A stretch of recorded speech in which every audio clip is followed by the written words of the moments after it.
Oxy acetylene gas flame के बारे में आज हम जानेंगे। तो दोस्तों, क्या होता है ऑक्सी एसिटिलीन गैस फ्लेम और इसका यूज हम क्यों करते हैं।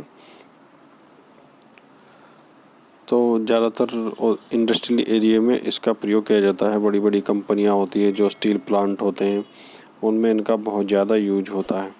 तो इसका यूज हम ज़्यादातर करते हैं, जो बहुत मोटे मोटे मेटल के पार्ट होते हैं उनको काटने में इनका यूज किया जाता है। तो उसके बारे में आपको थोड़ा मोटी मोटी जानकारी आपको दूंगा। तो दोस्तों, स्वागत है आपका मेरे यूट्यूब चैनल वेल्ड टेक में। और अगर आप चैनल पर नए हैं तो चैनल को सब्सक्राइब करें और वीडियो को लाइक शेयर ज़रूर करें। इस चैनल पर वेल्डिंग से संबंधित वीडियो मैं डालता रहता हूं। तो दोस्तों, आइए शुरू करते हैं। दोस्तों, अगर हम किसी भी जॉब को हमें काटना है तो उसके लिए कई तरीके होते हैं। जैसे हैक्सा ब्लेड के हम काट सकते हैं, ग्राइंडर से काट सकते हैं, लेकिन कुछ ऐसे पार्ट होते हैं मेटल के जो बहुत मोटे पार्ट होते हैं और उनको हमें जल्दी से काटना है और जो उसमें खर्च भी कम ही आए, इस तरीके से हमको काटना है। तो उसे काटने के लिए हम ज़्यादातर यूज करते हैं गैस कटिंग का, क्योंकि ये एक पोर्टेबल तरीका है। इसको हम कहीं भी ले जाकर यूज कर सकते हैं। गैस कटिंग फ्लेम को बनाकर कटिंग कर सकते हैं। जैसे आपने देखा होगा, कई बार कोई ट्रेन का एक्सीडेंट हो जाता है, कुछ भी होता है, तो उसमें अगर हमें उसमें कटिंग करनी होती है, अंदर से लोगों को बचाने के लिए बाहर निकालना होता है, तो उसमें भी हम गैस कटिंग फ्लेम का ही प्रयोग करते हैं। ठीक है दोस्तों, तो ये एक बहुत ही ज़रूरी साधन है इंडस्ट्री में। तो अब इसको हमें यूज करने के लिए क्या क्या चाहिए, मैं आपको बताऊंगा कि क्या क्या इक्विपमेंट हमारे पास होने चाहिए।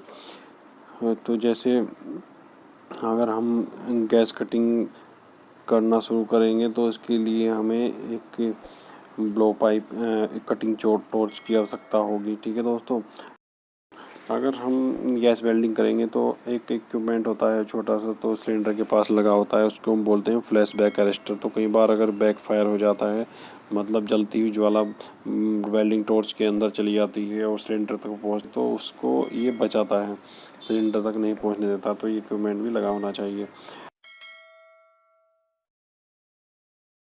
जैसे हमारे पास एक होना चाहिए रबड़ के hose pipe oxy acetylene connection के लिए। ठीक है, जो पाइप जो गैस को सिलेंडर से टॉर्च तक लेके जाते हैं, जो पाइप। ठीक है, स्पार्क लाइटर होना चाहिए, सिलेंडर ट्रॉली होनी चाहिए, अप्रैन होना चाहिए, जो हमें सेफ्टी हमारी रखता है, वेल्डिंग गॉगल्स होने चाहिए। तो कई सुरक्षा के भी साधन हैं, अपने पास होने चाहिए। ठीक है दोस्तों, तो इसमें बहुत ज़्यादा खतरा भी होता है। कई बार गैस लीकेज हो जाती है, तो उस चीज़ का भी हमें ध्यान रखना पड़ता है। इसलिए हमें सेफ्टी का इसमें बहुत ज़्यादा ज़रूरत हमें रखनी है। और हमारे पास होना चाहिए ऑक्सीजन का सिलेंडर, एसिटिलीन का सिलेंडर। तो दोस्तों, ज़्यादातर हम इसमें ऑक्सी एसिटिलीन का ही यूज करते हैं, लेकिन इसमें ऑक्सीजन के साथ कई बार एलपीजी का भी हम प्रयोग कर सकते हैं। ठीक है, एलपीजी का भी करते हैं, हाइड्रोजन का भी करते हैं, और ये जब सब अलग अलग सिचुएशन पर आधारित होता है। प्राकृतिक गैस का भी प्रयोग इसमें हम करते हैं। ठीक है, तो जिस सिचुएशन में हमें वेल्डिंग कटिंग कर रहे हैं, उसी के आधार पर हम गैस का चुनाव भी करते हैं।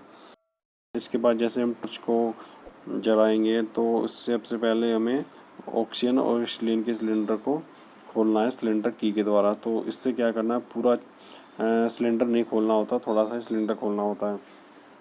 ठीक है, उसके बाद हम गैस को एडजस्ट करते हैं। दोस्तों, जिस तरीके से हमें कितने प्रेशर पे हमें कटिंग करनी है, उसके फ्लेम को हम एडजस्ट करते हैं। तो ये जो प्रेशर रेगुलेटर लगा होता है, उससे हम एडजस्ट करते हैं गैस को।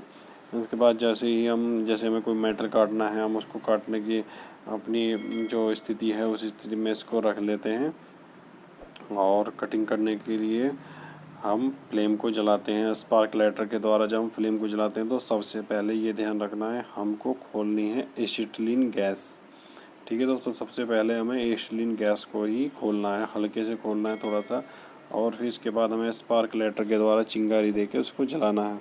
ये तो हम उसमें ऑक्सीजन को खोलेंगे, तो धीरे धीरे ऑक्सीजन को खोलेंगे और न्यूट्रल फ्लेम को हम बनाएंगे।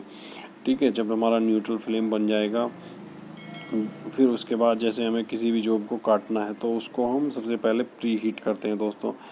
प्री हीट करने के बाद जब मेटल हमारा पिघलना शुरू हो जाता है, मतलब पिघलना नहीं चाहिए, पिघलने से पहले वाली जो स्थिति होती है, मेटल हमारा जब बिल्कुल लाल चमक जाता है, तो उस समय हमें ये ध्यान रखना है कि मेटल हमारा पिघलना शुरू नहीं होना चाहिए, मतलब पिघलने से पहले ही जब प्लास्टिक स्थिति में पहुंच जाता है, नरम हो जाता है, तो उसके बाद हम ऑक्सीजन को ओपन करते हैं। मतलब जो हमारा प्रेशर का ट्रिगर एक लगा होता है जो ऑक्सीजन देता है, तो उसको हम दबाएंगे तो ऑक्सीजन निकलेगी, तो वो वहाँ से कटिंग करना शुरू हो जाएगा दोस्तों। ठीक है, इसके बाद हम धीरे धीरे इसको चलाएंगे, और इसमें जो कटिंग होने के बाद जो कट का जो छेद बनता है दोस्तों, उसको हम कर्व बोलते हैं, ज़्यादातर एग्जाम में ये पूछा जाता है। तो हम धीरे धीरे फिर अपना हाथ पीछे की ओर चलाते रहेंगे।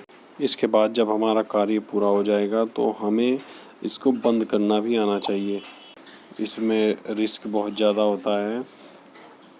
ठीक है, कोई भी घटना घटने के चांस होते हैं। तो सबसे पहले हमको किस गैस को बंद करना है, सबसे पहले हमको ऑक्सीजन को बंद करना है, क्योंकि ऑक्सीजन बंद हो जाएगी तो अपने आप ही जो ज्वाला है वो बुझ जाएगी, क्योंकि ऑक्सीजन ही जलने में आग को मदद करती है। ठीक है दोस्तों, तो सबसे पहले हमें ऑक्सीजन को बंद करना है, तो इस चीज़ का ध्यान रखें। उसके बाद हम एसिटिलीन को बंद कर देंगे, और जो फ्लेम चलता रहता है, पहले उसकी जो ज्वाला है हल्के से कम कर लेते हैं, दोनों तरफ की ज्वाला को कम कर लेते हैं, और फिर ऑक्सीजन को बंद करते हैं। एसिटिलीन अगर हम पहले बंद कर देंगे, क्योंकि एसिटिलीन बंद करने के बाद भी पाइप के अंदर ऑक्सीजन रहती है, तो अगर एसिटिलीन पहले बंद होगी तो ऑक्सीजन एसिटिलीन को जलने में मदद करेगी पाइप के अंदर ही, इससे जलती हुई ज्वाला सिलेंडर के अंदर तक जा सकती है दोस्तों। इसलिए हमें सबसे पहले ऑक्सीजन को बंद करना है, और उसके बाद हमें जो हमारी टॉर्च हो इसको भी हमें एक स्थान पर रख देना चाहिए, और फिर सिलेंडर को बंद करने के बाद जो प्रेशर हमने बना हुआ होता है, सिलेंडर बंद करने के बाद फिर हमें प्रेशर रेगुलेटर का जो प्रेशर है उसको भी ढीला कर देना चाहिए। ठीक है दोस्तों, उसके बाद हमारा ये काम पूरा हो जाएगा। तो मुझे उम्मीद है आपकी कुछ जानकारी मिली होगी कैसे हम गैस कटिंग का यूज करते हैं और क्यों इसका यूज करते हैं। तो ठीक है दोस्तों, तो वीडियो देखने के लिए बहुत बहुत धन्यवाद।